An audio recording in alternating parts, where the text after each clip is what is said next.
بعد فاعوذ باللہ من الشیطان الرجیم بسم اللہ الرحمن الرحیم من ورائہم برزخ الی یوم یبعثون وقال علیہ الصلاۃ والسلام اذکروا ہاضم اللذات الموت۔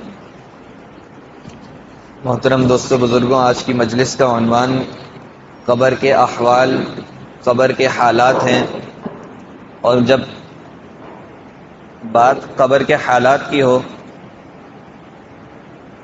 تو لازمی طور پر آدمی کا ذہن موت کی طرف جاتا ہے، اور اس طرح کی مجالس یا اس طرح کے عنوان کی ضرورت اس بات کے پیش نظر ہے کہ آپ علیہ الصلوۃ والسلام نے مستقل طور پر حکم فرمایا کہ لذتوں کو توڑنے والی چیز موت کو کثرت سے یاد رکھا کرو۔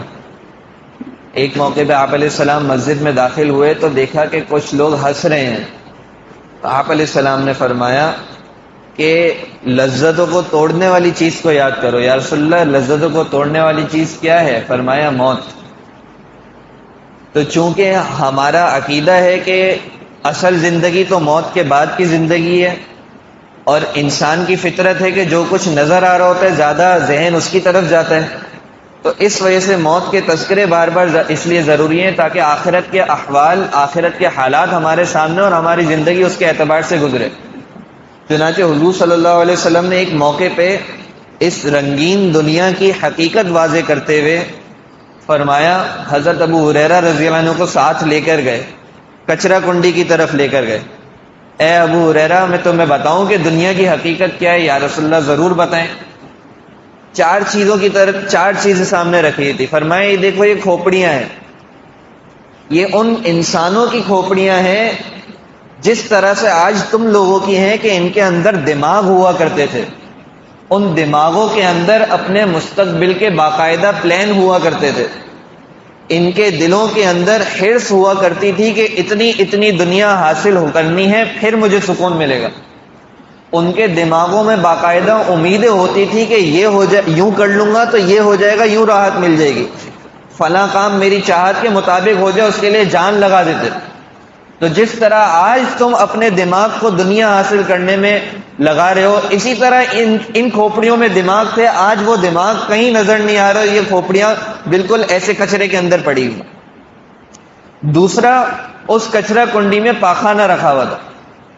فرمایا، یہ وہ پاخانہ ہے جو ان لذیذ کھانوں سے بنا ہے جن لذیذ کھانوں کو حاصل کرنے کے لیے تم تگ و دو کرتے ہو، جن کے پیچھے تم بھاگتے ہو، جن کھانوں کی خوشبوئیں سونگھ کر آدمی دور سے قریب ہونے کو دل چاہتا ہے، اسی کھانے سے بالآخر بنے ہوئے پاخانے کی بدبو سونگھ کر آدمی کا اس جگہ سے دور ہونے کو دل چاہتا ہے۔ یہ ہے حقیقت ان لذتوں کی کہ جس کے پیچھے دنیا کے اندر بھاگ دوڑ چل رہی ہے۔ پھر آپ علیہ السلام نے اشارہ کیا ان لباس کے چیتڑوں کی طرف جو پھٹے پرانے رکھے ہوئے تھے، اور فرمایا کہ یہ وہی لباس ہیں جس کے لیے لوگ دنیاوی زندگی اچھی سے اچھی بنانے کے لیے، مجالس میں ایک دوسرے پہ فخر کرنے کے لیے اور ایک دوسرے سے اونچی ناک رکھنے کے لیے جس کے پیچھے بھاگتے ہیں، محنت کرتے ہیں، آج ان لباسوں کا یہ حال ہے کہ پھٹے پرانے چیتڑوں کی شکل میں پڑا ہوا ہے۔ اور یہ جو ہڈیاں رکھی ہوئی ہیں، یہ ان جانوروں کی ہڈیاں ہیں جن جانوروں پر لوگ سواریاں کرتے ہیں اور عمدہ سے عمدہ سواری کی محنت کرتے ہیں، اور اس کا معال کیا ہے، اس کی آخر نتیجہ کیا ہے، وہ یہ ہڈیوں کی شکل میں پڑی ہوئی ہے۔ آج کل کی سواری اسکریپ کی شکل میں پڑی ہوئی ہوتی ہے چند سالوں کے بعد۔ تو یہ دنیا کی حقیقت ہے، لہذا لذتوں کو توڑنے والی چیز موت کو کثرت سے یاد رکھنا چاہیے۔ آپ علیہ السلام نے ایک موقع پہ فرمایا کہ یہ جو قبر ہے، اچھا قبر کا ذکر کیوں آتا ہے احادیث میں؟ یہ بات سمجھنی چاہیے۔ ایک ہے دنیاوی زندگی، ایک ہے آخرت کی زندگی، قیامت کے بعد والی زندگی۔ ویسے تو آخرت کا اطلاق موت کے بعد قبر پر بھی ہوتا ہے، لیکن عام طور پہ ہم دنیا اور آخرت کو جو ذہن میں رکھتے ہیں، ایک دنیاوی زندگی، ایک قیامت کے دن حساب کتاب کے بعد جنت دوزخ کی زندگی، ایک اس کے درمیان کی زندگی۔ اس درمیان کی زندگی کو برزخ کہا جاتا ہے۔ برزخ عربی زبان کے اندر رکاوٹ کو کہا جاتا ہے۔ تو دنیاوی زندگی اور آخرت کی زندگی کے اندر بیچ کے جو رکاوٹ ہے، یہ بیچ کے اندر جو زندگی ہے برزخ کی زندگی ہے۔ اور برزخ کی زندگی کا مطلب یہ ہے کہ بس موت ہوئی اور برزخ کی زندگی شروع ہو گئی۔ اور آدمی کو کسی جانور نے کھا لیا، آدمی کسی سمندر میں ڈوب گیا، کسی آگ کے اندر جل گیا، اس کے دو ٹکڑے ہو گئے، ایک جانور نے کھایا، ایک دوسرے جانور نے کھایا، یہ ساری کی ساری زندگی جس حال میں بھی ہو یہ برزخ کی زندگی کہلائے گی۔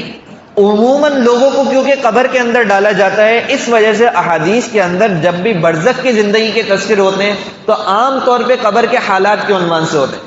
اس کے لیے ضروری نہیں کہ جس کی قبر نہ ہو اس کی برزخ نہیں ہے، نہیں۔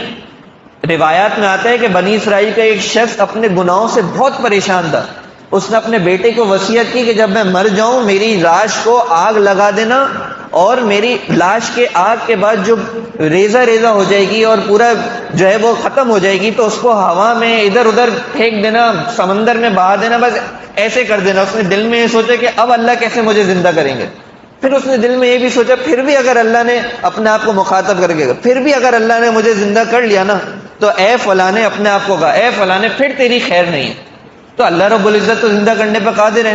تو حدیث میں آتا ہے بیٹے نے وصیت پر عمل کیا اور اسی طرح سے کر دیا، تو اللہ رب العزت نے حکم دیا، سارے کے سارے ذرات جمع ہوئے اور وہ آدمی دوبارہ اللہ کے سامنے کھڑا ہو گیا۔ اب وہ خوف کے مارے جو ہے وہ کانپ رہا ہے۔ اللہ نے پوچھا تو نے ایسا کیوں کیا؟ یا اللہ تیرے خوف سے کیا کہ میرے پاس تیرے سامنے کوئی نیکی پیش کرنے کے لیے نہیں تھی، اللہ رب العزت نے معاف کر دیا۔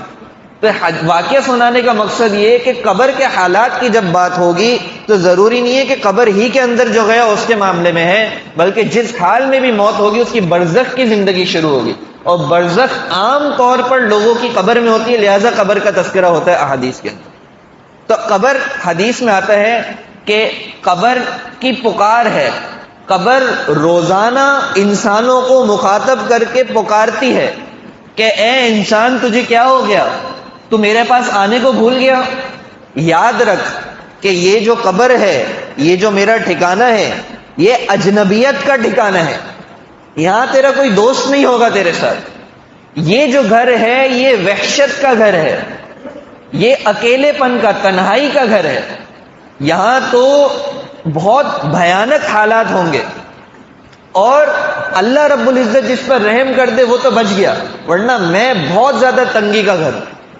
اور موت ایسی چیز ہے جس سے کوئی انکار نہیں کر سکتا، یہاں تک کہ کوئی بھاگنا چاہے تو بھی بھاگ نہیں سکتا۔ واقعہ ایک لکھا ہے کتابوں میں، حضرت سلیمان علیہ السلام کی مجلس کے اندر ایک شخص بیٹھا ہوا تھا، دوسرا شخص آیا اور اس بیٹھے ہوئے شخص کو بہت گھور کر دیکھنے لگا، یہاں تک کہ اس شخص کے اوپر ایک خوف طاری ہو گیا جو پہلا بیٹھا ہوا تھا، وہ گھور کر دیکھنے لگا اور چلا گیا۔ حضرت سلیمان علیہ السلام نے بتایا کہ یہ جو دوسرا شخص آیا تھا یہ ملک الموت تھا۔ تو اب وہ شخص کو اور خوف طاری ہو گیا، اس نے درخواست کی حضرت سلیمان علیہ السلام سے کہ آپ ہواؤں کو حکم دیں کہ مجھے ہندوستان لے جائیں۔ حضرت سلیمان علیہ السلام نے ہواؤں کو حکم دیا، اس کو ہوائیں ہندوستان لے گئی۔ بعد میں ملک الموت سے جب حضرت سلیمان علیہ السلام کی کسی موقع پر ملاقات ہوئی تو پوچھا کہ اس طرح کیوں دیکھ رہے تھے؟ تو فرمانے لگے کہ میں حیرت میں تھا کہ اللہ نے مجھے ہندوستان میں اس کی روح قبض کرنے کا حکم دیا، یہ یہاں کیوں بیٹھا ہوا ہے؟ تو جہاں موت ہوگی اللہ رب العزت موت کے وقت وہاں پہنچا دیں گے۔ حال کا واقعہ ہے کہ سمندروں کی تہہ کے اندر 4 لوگوں کی موت واقع ہوئی کچھ مہینوں پہلے کا، تو یہ اللہ رب العزت کا نظام ہے، اس سے کہیں بھاگ نہیں سکتے۔ قبر ہمیں روزانہ پکار رہی ہے، جس گھر میں میت ہوتی ہے ہر شخص اس حال کو دیکھتا ہے۔ حدیث میں آتا ہے کہ اس میت والے گھر کے دروازے پر ملک الموت آتا ہے اور گھر والوں سے کہتا ہے کہ اے گھر والوں تم لوگ یہ اطمینان رکھو، میں نے تمہارے میت پر ظلم نہیں کیا، میں نے اس کا رزق نہیں کھایا، یہ اپنا رزق دنیا میں پورا کر چکا تھا، میں نے اس کی عمر کم نہیں کی، اس کی عمر پوری ہو چکی تھی، اور میں بار بار تمہارے گھر میں آتا رہوں گا یہاں تک کہ تم لوگوں بھی لے جاؤں گا۔ آگے جملہ لکھا ہے کہ اگر گھر والوں کو ملک الموت کی یہ آواز آ جائے تو میت پر رونا چھوڑ دیں اور اپنے عمل کی، اپنی قبر کی فکر کرنے کے اندر لگ جائیں۔ تو موت کی تیاری تو یہ ہمارے ایمان کا حصہ ہے، اور ایسا عنوان ہے کہ یہ ایک مرتبہ سننے سے نہیں ہوگا، بلکہ اس کے لیے مستقل ایسے ماحول، ایسی ترتیب سے جڑنا ہوگا کہ یہ سبق بار بار تازہ ہوتا رہے۔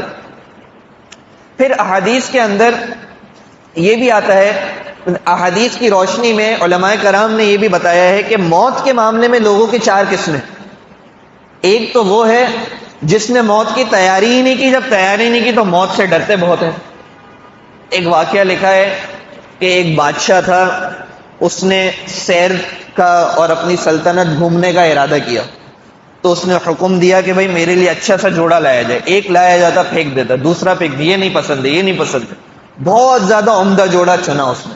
بادشاہ کے اندر ایک رعونت ہوتی ہے, ایک تکبر ہوتا ہے. پھر اس نے کہا سواری لائی جائے اچھی سے اچھی. 1 2 3 4 کافی لائی گئی, رد کرتا, پھر ایک بہت عمدہ سواری کو اس نے اپنے لیے قبول کیا. اب جو ہے وہ سواری پر بیٹھا اور اس کے آس پاس اس زمانے کے اعتبار سے فوج اور خدام اور وہ سب جو ہے وہ پورے کے پورے قافلے کے ساتھ جو ہے وہ نکلا, اور راستے کے اندر جا رہا ہے تو آگے ایک خستہ حال میں فقیر کھڑا ہوا ہے, اور فقیر نے تیز آواز میں بادشاہ کو سلام کیا. بادشاہ کو اچھا, ظاہر ہے کیسے اچھا لگے گا, اس کو کپڑے اچھے نہیں لگ رہے تھے, اچھی سواری اچھی نہیں لگ رہی تھی, فقیر کا سلام کرنا کیسے اچھا لگے گا. تو اس نے جواب نہیں دیا. تو اللہ نے قدرت دی تھی, اس فقیر نے بادشاہ کی سواری کی لگام کو پکڑا. بادشاہ کو بہت غصہ آیا, تیری یہ جرت, تو نے یہ کیسے کیا. بادشاہ مجھے بہت ضروری کام ہے آپ سے. اچھا صحیح ہے, جب میں سواری سے اتروں تب مجھ سے بات کرنا, ابھی مجھے جانے دو. نہیں, ابھی ہی کام ہے مجھے. اور تیز سواری کی لگام کو کھینچا. تو بادشاہ مجبور ہو کر نیچے جھکا, بولا کان میں کہوں گا, اور نیچے جھکا. اس نے کان میں کہا میں ملک الموت ہوں. اس کا یہ سننا تھا کہ میں ملک الموت ہوں, اس کا رنگ اڑ گیا. اس نے کہا مجھے کچھ مدت دو, میں واپس جا کر کچھ چیزوں کا انتظام دیکھ لوں, پھر میری روح قبض کر لینا. تو ملک الموت نے کہا اس وقت کے بعد کسی کو موقع نہیں دیا جاتا, لہٰذا میں ابھی تیری روح قبض کروں گا. اس تکبر کی حالت کے اندر سواری پر بیٹھا ہوا تھا. منظر دیکھنے والوں نے دیکھا کہ لکڑی کی طرح اسی سواری سے گر گیا اور اس کی موت واقع ہو گئی. تو جس نے موت کی تیاری نہ کی ہو اس کو موت کے تذکرے بھی اچھے نہیں لگتے, وہ موت سے بھاگتا بھی ہے. نمبر 2, وہ مسلمان جس نے توبہ کرنے کی نیت کی اور کچھ نیک اعمال شروع کیے, لیکن ڈرتا یہ بھی ہے موت سے. یہ اس لیے نہیں ڈرتا کہ اس نے تیاری نہیں کی, بلکہ یہ اس لیے ڈرتا ہے کہ میری جب توبہ ہی پوری نہیں ہوئی ہے, میں نے جب اپنے اعمال ہی پورے نہیں کیے, میری زندگی کی نمازیں قضا ہو گئی تھی, میں نے توبہ کر لی, قضا کرنا شروع ہی نہیں کی دوبارہ. وہ جو روزے میں ایسے ہی اڑا دیتا تھا, اب میں نے توبہ کی, ان روزوں کی قضا تو کی نہیں. اب یہ فکریں اس پہ سوار ہیں. تو ایسے شخص سے جب موت کا تذکرہ کیا جاتا ہے, یہ بھی موت سے ڈرتا ہے, لیکن اس کے ڈرنے میں یہ معذور ہے. اس ڈر کی وجہ سے اس کو بے وقوف نہیں کہا جائے گا جو ایک حدیث کے اندر, یا اس کو برا نہیں کہا جائے گا شریعت کی نظر میں, جو حدیث سے پتہ چلتا ہے کہ موت کی تیاری کرنی چاہیے, موت سے نہیں ڈرنا چاہیے. تو یہ ایسے ہی ہے جیسے ایک بہت بڑی ملاقات کے لیے جانا ہے اور آدمی اب تک نہا دھو کے تیار نہیں ہوا, تو آدمی بولتا ہے میں کیسے جاؤں. تو اسی طرح اللہ سے ملاقات ہے تو گناہوں کے ساتھ کیسے جاؤں, وہ اس سوچ میں ہوتا ہے. تیسری یہ قسم ہے کہ وہ لوگ جنہوں نے موت کی تیاری کی ہوئی ہے اسی حساب سے اپنی زندگی گزارتے ہیں اور موت کا شوق رکھتے ہیں. اس پر ایک واقعہ لکھا ہے کہ جیسے وہ تکبر کے اندر سفر پر جا رہا تھا اور ملک الموت سے اس کا سامنا ہو گیا, ایسے ایک نیک مسلمان وہ بھی سفر پر جا رہا تھا, تو ملک الموت اس کے راستے میں کھڑا ہو گیا. ملک الموت ایک آدمی کی شکل میں کھڑا ہوا, کہا السلام علیکم. اس نے کہا وعلیکم السلام. اس نے کان میں کہا میں ملک الموت ہوں. تو وہ مسلمان خوش ہو گیا, بولا او ہو کتنی دیر کر دی تم نے آنے میں, تم سے ملاقات کے لیے تو میں کتنے عرصے سے جو ہے وہ تیاری کر رہا ہوں. تو کہا کہ میں تمہاری روح تو قبض کرنے آیا ہوں, لیکن مجھے یہ حکم ہے کہ تمہیں یہ اختیار دے دوں کہ جس کام سے نکلے وہ کام پورا کر لو. شوق دیکھے موت کا. بولا اللہ سے ملاقات سے بڑھ کے کون سا کام ہے, آپ ابھی آئے ہیں, ابھی میری روح قبض کریں. اچھا اللہ نے مجھے یہ بھی حکم دیا ہے کہ تم سے یہ پوچھوں کہ تم کس حال میں مرنا چاہتے ہو. میں کیا حال بتاؤں, جس حال میں قبض کرنا ہے قبض کر لیں. نہیں, اللہ نے کہا ہے آپ کی چاہت کی اتباع کروں. اچھا مجھے 2 رکعت پڑھنے دیں, جب میں سجدے میں جاؤں تو میری روح قبض کر لیں. چنانچہ وہ سجدے میں گیا تو اس کی روح قبض کی گئی. وہ لوگ جو موت کی تیاری کرتے ہیں, موت کا شوق رکھتے ہیں, اسی سے ملتے جلتے چوتھے لوگ ہیں جو یہ سوچتے ہی نہیں ہے کہ مرنا ہے یا نہیں مرنا ہے. جب اللہ چاہے زندہ رکھیں, جب اللہ چاہے مریں. اس کو تصوف میں کہتے ہیں رضا بالقضاء, اللہ کی قضا پر, اللہ کے فیصلے پر راضی ہو جس حال میں اللہ رکھے. تو ایسے لوگ ہوتے ہیں جن کو بڑے بڑے صدمے لگتے ہیں تو بھی وہ اپنے معمولات نہیں چھوڑتے، جن کو بڑی بڑی خوشیاں ملتی ہیں تو بھی وہ اپنے معمولات نہیں چھوڑتے، گھر کے اندر فوتگیاں ہو گئی ایسا واویلا نہیں کرتے کہ اللہ ناراض ہو جائے، گھر کے اندر شادیاں ہیں ایسا منظر نہیں کرتے کہ اللہ ناراض ہو جائے، تو رضا بالقضا والے لوگ ہوتے ہیں۔ تو یہ تیسرے اور چوتھے والے لوگ اللہ رب العزت ہمیں ان میں سے کسی میں سے بنا دے۔ تو یہ موت کی تیاری کے متعلق باتیں ہیں۔ جب موت آئے گی تو ظاہر سی بات ہے کہ روح نکلے گی۔ موت کس کو کہتے ہیں؟ موت کہتے ہیں روح کے نکل جانے کو، کیونکہ ہم دو چیزوں کا مرکب ہے، جسم اور روح، اور جسم کے جس حصے میں روح ہے اس میں سوئی چبھے گی آپ کو درد ہوگا، جسم کے جس حصے میں روح ہے زندگی ہے اس کو کاٹا جائے گا آپ کو درد ہوگا۔ کیوں؟ کیونکہ جسم کے واسطے سے درد روح تک پہنچتا ہے۔ مثال کے طور پر ایک شخص کی انگلی کو کاٹا جائے تو اس کو بہت زیادہ تکلیف ہوگی، کیوں؟ کیونکہ اس کی روح کو تکلیف پہنچ رہی ہے، اور جتنی انگلی کٹی ہے اس کے بقدر روح کٹ جائے گی اس کی۔ لیکن بالوں کو کاٹا جائے تو تکلیف نہیں ہوتی، ناخن کو کاٹا جائے تو تکلیف نہیں ہوتی۔ کیوں؟ کیونکہ اس میں روح کا وہ تعلق اللہ نے نہیں رکھا جو عام جسم کے ساتھ روح کا تعلق رکھا۔ یہ سمجھانے کا مقصد یہ اگلی بات ہے کہ یہ تو ایک انگلی کے کٹنے کی تکلیف، موت کے وقت یعنی یہ ایک انگلی کٹ رہی ہے تو اس انگلی کے بقدر روح نکل رہی ہے، وہ اس کو تکلیف ہو رہی ہے۔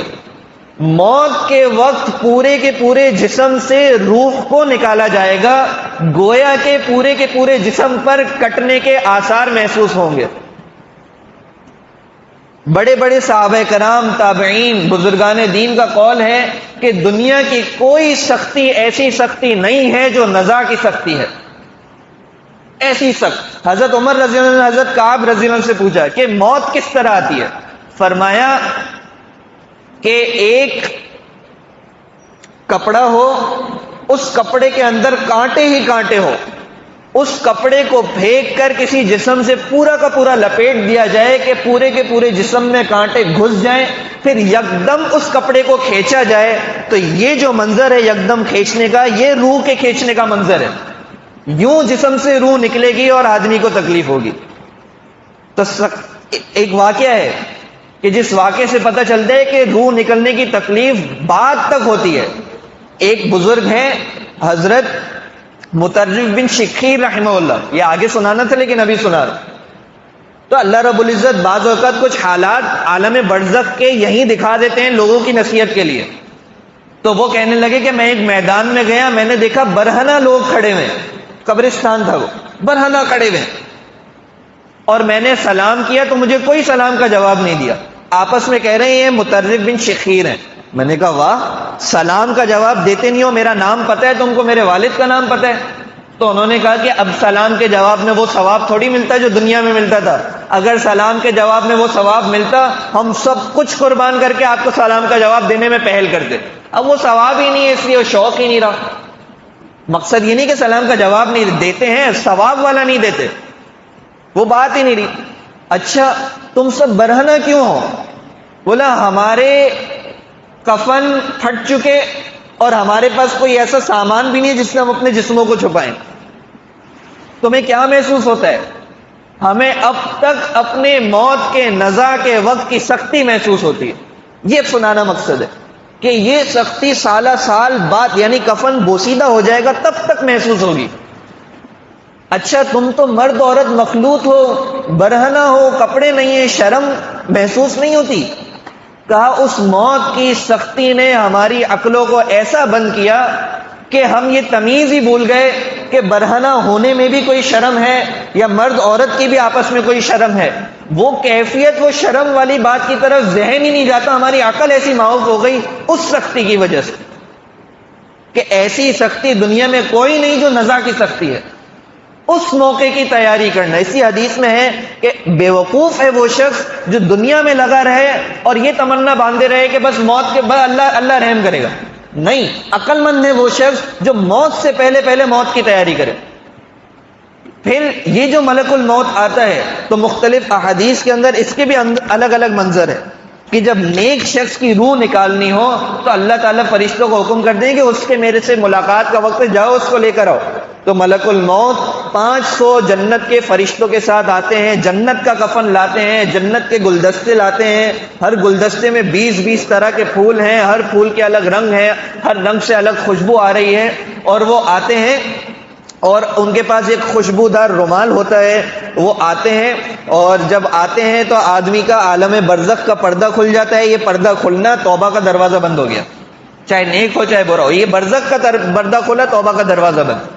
اب برزخ کے حالات اس کو دکھنے کے، فرشتے آئے ہوئے ہیں، اور فرشتے کیا کرتے ہیں، خوبصورت شکل کے اندر آتے ہیں، اور اب کیونکہ روح تو نکلنی ہے، روح نکلنے کا تو منظر آپ کے سامنے آ گیا، تو روح تو اب کیا ہے، ماں روتے ہوئے بچے کو دوائی پلاتی ہے تو کس طرح دوسری طرف متوجہ کرتی ہے، کسی بھی تکلیف میں بچہ ہو تو چپ کرانے کے لیے دوسری طرف، اور بعض اوقات بچے کو کوئی اتنی چیز پسند ہوتی ہے کہ اس طرح متوجہ ہوتا ہے، تکلیف کا احساس بھول جاتا ہے۔ تکلیف ہوتی ہے لیکن اللہ کا کرم ہو جائے کہ وہ احساس نہ ہو، یہ ایک اللہ کا کرم، تکلیف طے ہے موت کی۔ تو اب وہ فرشتے آتے ہیں اور اتنی زیادہ خوبصورتیاں اور اتنے اچھے منظر دیکھ کر وہ آدمی بھی خوش ہو جاتا ہے، پھر وہ اس کے آس پاس بیٹھ جاتے ہیں، اور آس پاس بیٹھ کر وہ جو 500 فرشتے تھے وہ پورے کے پورے جسم پر ہاتھ رکھ لیتے ہیں، جیسے کہ پتہ ہو کہ بھائی اگلے کو تکلیف ہونے والی ہے تو ہاتھ رکھتے ہیں نا، تو سارے جنت کے فرشتے اس کے جسم پر ہاتھ رکھتے ہیں، اس کو تو لذت محسوس ہوتی ہے، جنت کی خوشبو ہے، آگے جنت کی کھڑکیاں کھولی جاتی ہیں، وہ جنت کے منظر دیکھ رہا ہوتا ہے، وہ منظر دیکھ کر اندر سے روح پھڑکتی ہے کہ اب تو مجھے اس جسم سے بس نکلنا ہے، یہ عالم برزخ کے حوال شروع ہو گئے۔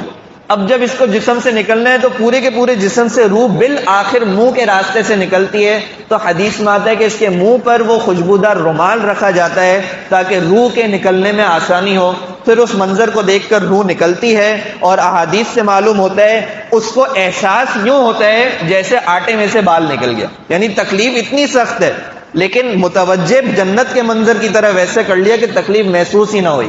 پھر اس کی روح کو آسمانوں پر لے کے جایا جاتا ہے، تو زمین کے جس حصے میں یہ عبادت کرتا تھا وہ حصہ رونے شروع ہو جاتا ہے کہ اب میرے پہ عبادت نہیں کرے گا۔ آسمان کے جن دروازوں سے اس کے اعمال جایا کرتے تھے وہ دروازے رونے لگ جاتے ہیں، آسمان کے جن دروازوں سے اس کا رزق اس کے اعمال کے بدلے میں اترا کرتا تھا، حدیث میں آتا ہے کہ وہ دروازے رونے لگتے ہیں کہ اب یہ نیک آدمی کا رزق میرے ذریعے نہیں اترے گا۔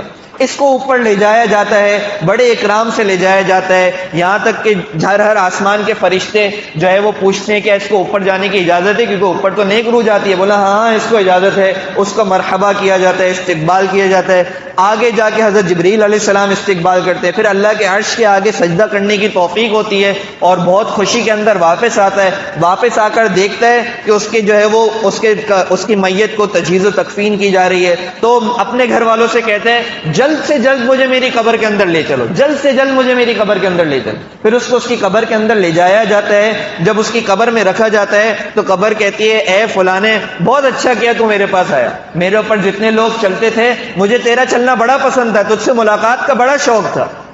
اب تھوڑی دیر کے اندر اس کو یہ منظر دکھے گا کہ 2 آدمی ہولناک شکل والے اور ایسے کہ ان کے سانسوں کے اندر آگ کے شعلے نکل رہے ہیں، ان کی آنکھوں سے بجلیوں کی کڑک نکل رہی ہے، اور ان کے بال ان کے پاؤں تک ہیں، اور ان کے ہاتھوں میں ایسے ہتھوڑے کہ پوری دنیا کے انسان مل کر ایسے ہتھوڑوں کو اٹھانا چاہے وہ نہیں اٹھا سکتے، ایک کندھے سے دوسرے کندھے کے درمیان اتنا فاصلہ کہ کئی دن لگ جائیں اس کو طے کرنے کے لیے۔ وہ اس منظر کو دیکھ رہا ہوتا ہے اور وہ آ کر کہتا ہے کہ اٹھ، یہ میں نیک لوگوں کی روح کا حال بتا رہا ہوں، کہتے ہیں کہ اٹھ، تو حدیث میں آتا ہے کہ وہ جب اٹھتا ہے، مطلب منظر آپ دیکھیں، وہ جب اٹھتا ہے تو اس کے جسم سے اس کا کفن سرک کر نیچے ہو جاتا ہے، گویا کہ اوپر کا دھڑ بالکل ننگا، یعنی ایک خوفناک منظر ہر ایک کو دیکھنا ہے۔ پھر وہ پوچھتے ہیں کہ تیرا رب کون ہے، تیرا دین کیا ہے، تیرے نبی کون ہے، تو وہ بتا دیتا ہے کہ میرا رب اللہ ہے، میرا دین اسلام ہے، اور میرے نبی حضرت محمد صلی اللہ علیہ وسلم ہے۔ پھر وہ قبر کی چاروں دیواروں کو دھکا دے کر جو ہے وہ کھول دیتے ہیں اور اس کے لیے جنت کے منظر کھل جاتے ہیں۔ تو برے آدمی کے حالات تو کیا ہیں، وہ تو ابھی موقع نہیں ہے، ورنہ میں وہ اس کی بھی احادیث سناتا، لیکن ایسے موقع کے آدمی کے رونگٹے کھڑے کر دیں۔ تو یہ منکر نکیر کا حال سن لیا۔ اب ایک موقع پہ حضرت عمر رضی اللہ عنہ کو آپ علیہ السلام نے فرمایا اے عمر، جب قبر میں منکر نکیر آئیں گے تیرا کیا حال ہوگا؟ تو ایمان کی کیفیت اللہ کسی کسی کو کیسی دیتے ہیں، اللہ ہمیں بھی کچھ کا کچھ حصہ دیں۔ حضرت عمر نے فرمایا یا رسول اللہ کیا اس وقت ہماری عقل اسی طرح ٹھکانے ہوگی؟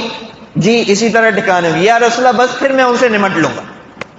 کیوں؟ کیونکہ زندگی اس راستے پہ گزر رہی ہے، زندگی حضور صلی اللہ علیہ وسلم کی خدمت میں، آپ علیہ السلام کے دنیا سے تشریف لے جانے کے بعد ان کے دین کی خدمت میں جس کی گزرے، اس کو منکر نکیر کا کیا خوف؟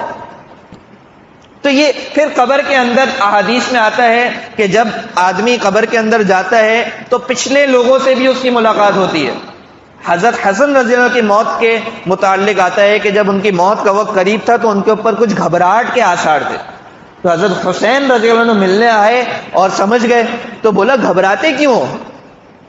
ابھی آپ جانے والے ہیں، آپ والد والدہ یعنی حضرت علی حضرت فاطمہ سے آپ کی ملاقات ہوگی، نانا جان سے آپ کی ملاقات ہوگی، اور خالوں سے آپ کی ملاقات ہوگی، کن کن سے آپ کی ملاقات نہیں ہوگی بتائیں؟ سب سے تو آپ کی ملاقات، آپ کیوں گھبراتے ہیں؟ تو اس بات کو سن کے دیکھنے والوں نے دیکھا کہ حضرت حسن رضی کی گھبراہٹ دور ہو گئی۔ کیوں؟ کیونکہ پچھلوں سے ملاقات ہوتی ہے، پھر جب پچھلوں کے پاس جاتے ہیں تو پچھلے پوچھتے ہیں کہ فلاں فلاں کا دنیا میں کیا حال ہے، تو جو دنیا کے اندر حال ہوتا ہے وہ جانے والا سناتا ہے۔ اور بعض اوقات اللہ اس منظر سے بچائے، بعض اوقات پچھلے پوچھتے ہیں کہ فلاں فلاں کا کیا حال ہے، تو یہ جانے والا بتاتا ہے کہ وہ تو مجھ سے پہلے مر چکا، تم لوگوں کے پاس نہیں آیا۔ بولو او ہو ہمارے پاس نہیں آیا، تو سجین میں دوزخ والی قبر کے اندر دوزخ والی یعنی جس میں دوزخ کے حالات کے اثر آتے ہوں اس میں گیا ہو۔ تو یہ سارے کے سارے حالات آپ علیہ السلام نے احادیث کے اندر ہمیں بتا دی۔ حضرت بلال رضی اللہ عنہ کی موت کا وقت ہے تو اہلیہ کہہ رہی ہیں کہ بڑا دکھ کا وقت ہے، بڑا مشکل کا وقت ہے۔ حضرت بلال فرماتے ہیں کون سی مشکل کا وقت ہے؟ غدن نلقا احبہ محمدن و صحبہ، کل تو حضرت محمد اپنے محبوب سے، حضرت محمد صلی اللہ علیہ وسلم سے اور اپنے دیگر ساتھیوں سے میری ملاقات ہونے والی، تو دوسروں سے بھی ملاقات ہوتی۔ پھر تھوڑا وقت زیادہ ہو رہا ہے لیکن ایک دو باتیں ضروری ہیں اور اس کو بھی سنا دیتا ہوں۔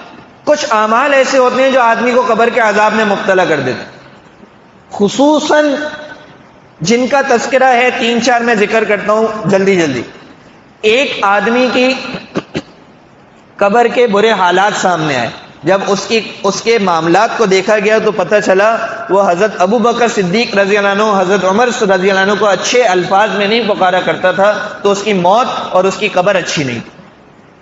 ایک شخص کے متعلق، یہ تو آپ علیہ السلام کی زندگی میں، کہ ایک شخص کے زبان پر کلمہ جاری نہیں ہو رہا، پوری زندگی کلمہ پڑھتا رہا، دین پر چلتا رہا، کلمہ جاری نہیں ہو رہا۔ آپ علیہ السلام نے کیوں پتہ چلا؟ کیا وہ زندگی میں کلمہ پڑھتا تھا؟ جی پڑھتا تھا۔ پھر کیا ہے، چلو چلیں، گئے حال دیکھا، بولے اس کی والدہ کو بلاؤ، والدہ کا نافرمان پتہ چلا۔ پھر والدہ سے کہا کہ اگر میں کہوں کہ اس کو ایک آگ میں ڈالا جائے گا تو کیا آپ اس کو آگ میں جانے سے بچانے کی سفارش کریں گی؟ بالکل کریں گی، بالکل کروں گی، تو ان کو معاف کر دے نافرمانی تاکہ اللہ کے حضور اچھی طرح پیش ہو جائیں۔ تو ان کی والدہ نے معاف کیا، ان جو مرنے والے تھے ان کی زبان پر کلمہ جاری ہوا اور اچھی موت ہو گئی۔ تو والدین کی نافرمانی، صحابہ کرام خصوصاً شیخین کو برے الفاظ سے یاد کرنا یہ قبر کو مشکل بنا دے گا۔ حضرت ابن عمر رضی اللہ عنہ کا ایک واقعہ لکھا ہے کہ حضرت ابن عمر رضی اللہ عنہ ایک رات سفر میں تھے، اور سفر میں تھے تو کسی قبرستان کے سامنے ایک بڑھیا کا گھر تھا، وہاں پناہ لی، وہاں رہے۔ تو اب رات کو ایک قبر سے آواز آ رہی ہے۔ کیا آواز آ رہی ہے؟ بول وما بول وشن وما شن۔ تو بڑھیا سے پوچھا یہ کیا آواز ہے؟ وہ بڑھیا کو بھی آ رہی تھی۔ بڑھیا نے کہا کہ یہ میرے شوہر کی قبر ہے۔ بولا یہ کیا بول رہا ہے؟ بولن وما بولن، پیشاب، اور کیسا پیشاب، یہ کیوں بول رہا ہے؟ تو بولا میں اس کو بولا کرتی تھی کہ حدیث میں ہے کہ پیشاب کے قطروں سے بچو، قبر کا عذاب اس کی وجہ سے ہوتا ہے۔ یہ مانتا نہیں تھا، یہ لاپرواہی کرتا تھا۔ میں کہتی تھی تو اونٹ سے، جانوروں سے بھی بدتر ہے، وہ تو پیشاب کے وقت اپنے پاؤں کو بچاتا ہے، تو نہیں بچاتا۔ وہ کہتا تھا پیشاب، بولن وما بولن، پیشاب کا کیا کرنا، چھوڑو۔ تو آج قبر کے اندر پکار رہا ہے کہ وہ پیشاب جس نے مجھے عذاب میں مبتلا کر دیا۔